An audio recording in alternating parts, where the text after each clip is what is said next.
Hey, what's up guys? In this video I'm going to show you how to set your clock on a 2018 Honda Accord without navigation.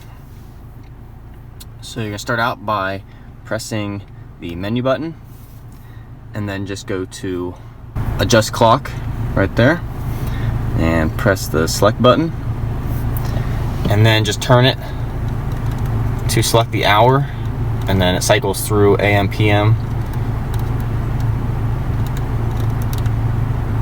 And then once you have that correct, push the button again, and now you're to the minutes, and adjust those, and then push it again, and then it goes over to set, and then push it one more time.